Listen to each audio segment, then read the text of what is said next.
Jamie McLeod-Skinner pulled off perhaps the biggest upset of the May primary. She defeated longtime incumbent Congressman Kurt Schrader for the Democratic nomination in Oregon's newly redrawn 5th Congressional District, which includes parts of Central and Eastern Oregon. Schrader had a huge cash advantage and the endorsement of President Biden, but that wasn't enough, as McLeod-Skinner now goes to the November election to face Republican Lori Chavez-DeRemer. McLeod-Skinner is a small business owner, an engineer, and an attorney. Welcome back to Eye on Northwest Politics. Well, thanks so much. Appreciate being back and the opportunity to have this conversation. Well, your progressive politics won the day here. What does that say to you about the 5th District? Well, actually, as you mentioned, I'm a small business owner. I'm an emergency recovery coordinator. I was raised by a single mom till my dad came into our life at the age of 10. And those who know Brad Paisley music, it's kind of like that song, He Didn't Have to Be. He's the kind of guy he was, or he is. I paid my way through college and law school. I know how hard it is to make ends meet. You know, we won because I really just focused on fighting for the needs of Oregonians. Across the political spectrum, we're all concerned about putting food on our table, a roof over our head, opportunities for our kids, and healthcare for our families when they're sick, and we don't want our homes to burn down. And there's a real sense that DC has lost touch, is not hearing the needs that we have here on the ground, and that Congress has stopped listening. And so the focus and the victory was really about those issues, and the rest of it just got to be a lot of noise. Congress debating what to do now about gun control in the wake of Uvalde and Buffalo, New York. Do you support increased background checks and raising the age to buy semi-automatic rifles to age 21? I do. And this is another area where we're seeing some of the DC insiders and extremist politicians, similar to comments made by my opponent, are really out of touch where the vast majority of Oregonians are at. This is not a conversation about gun owners versus non-gun owners. I mean, my dad hunted to put food on the table. I live in rural Oregon where a lot of folks own guns. This is about gun safety and responsible gun ownership. The overwhelming number of Americans, including gun owners, understand that a felon shouldn't be able to buy a gun in a parking lot without a background check, or an 18-year-old or someone suffering from a mental illness should not be able to buy a weapon of war. Our children, our teachers, and I'm the daughter of a retired teacher, should not be murdered in our schools. Our neighbors should not be shot down in churches and grocery stores. So the argument that's being made against simple gun safety is really shocking. It's being driven by special interests, and that's just not where most Oregonians and most Americans are at. You had mentioned your Republican opponent, Lori Chavez-DeRemer. We had her on this program last week, and this is what she had to say on the gun issue. What about the debate that's going on now, not only in the halls of Congress, but out on the street about banning assault weapons, background checks, going back to my original question? Again, I think following the laws that are in place, which we don't do, I think several laws were broken in Texas. And again, what laws will stop the mental health crisis and the evil that can come from this criminality? Well, does she have a point about enforcement of current laws instead of passing new ones? Well, first of all, I think it'd be great if she could just directly answer the question. But so there are laws in the books, that's part of it. But we also don't have sufficient protections in place to ensure the safety of our kids in schools, parishioners in church, and folks in grocery stores. And those are steps that we can be taking and should be taking.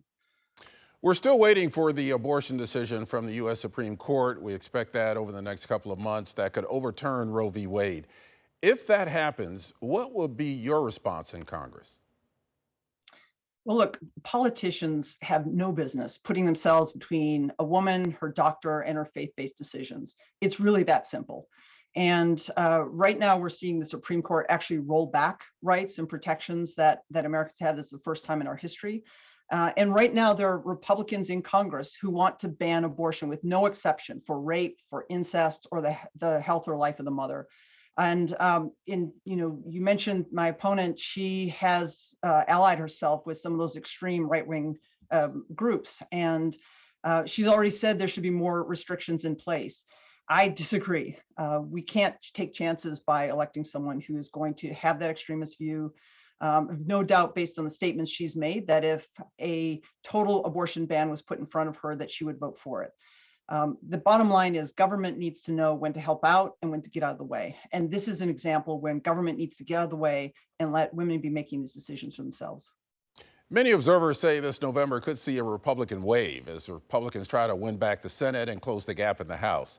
How do you respond to people who say you're too far to the left and that can make it hard for you in November?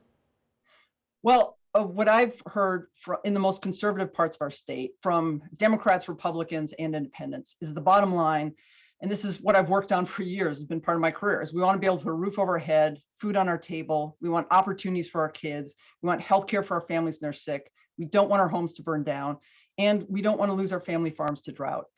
That is, you can call it what you want and sign me up, because those are the things that I've worked on for years. That's why voters elected me in the primary.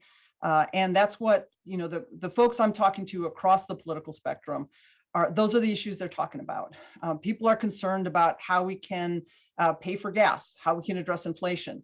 These are the realities that everyday Oregonians are facing, and that's what folks want. And so I think there is going to be, for folks who play politics, they will rightfully so see some trouble in the general election. But folks like myself who are just interested in addressing the needs of Oregonians, I think we will be fine. We just have to make that connection and have those conversations with Oregonians. And we don't need someone who's going to be representing and supporting extremist views like my opponent. I think accountability for Oregonians is the bottom line. That's why I've never taken corporate PAC money. I don't take a cent from corporations, because I believe in representing Oregonians and fighting for us, and fighting against the special interests that corporations represent. You alluded to this in your previous answer, but you talked about climate change being one of your top priorities. Oregon's still feeling the effects of the wildfires of 2020. What would you do in Congress in that area? Well, it's really threefold. It's helping to address the trajectory that we're on, and we should be making investments in a clean energy grid. That's everything from making sure we're not destroying our planet, but also investing in those good-paying union jobs that'll be part of that grid. We also need to do emergency preparedness, and that's part of the work I do now for the state, is making sure communities are ready for the challenge we're facing. We know we're going to face another wildfire season. And then also the emergency response piece. Last year, I spent half of the year in a town that a third of the town in a small town in Oregon had burned down, lost a third of the homes and businesses because of wildfire. We need to be addressing this issue. We need to be better prepared, and we need Congress and federal government to step in and make sure we're providing the support needed when folks deal with this kind of crisis. And it's true with wildfire. It's true with drought. I'm working on some issues here in Central Oregon with farmers as well. It's also true in things like the heat waves and ice storms and the other things we're seeing. Last thing, we've got less than a minute here. You filed a formal complaint related to the election fiasco in Clackamas County when the election was going on, parts of which are in the 5th District, Clackamas County.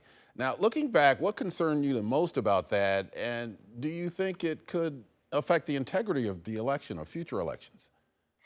No, I think that the issue was specifically about fair access and someone getting in to be able to watch the election counting results.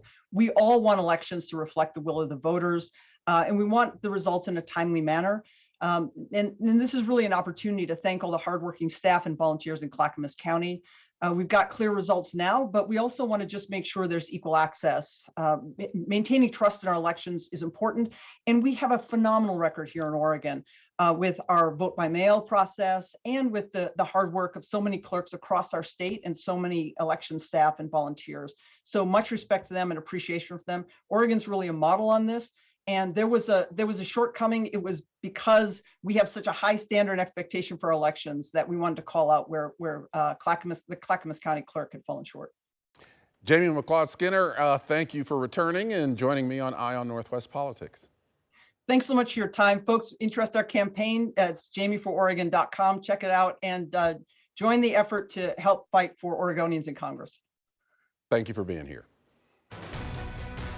Next on Eye on Northwest Politics, Oregon Senator Ron Wyden weighs in on the new Saudi Arabian Professional Golf League that's making a stop in Oregon soon, and the Portland homicide case that's bringing the controversy to his attention.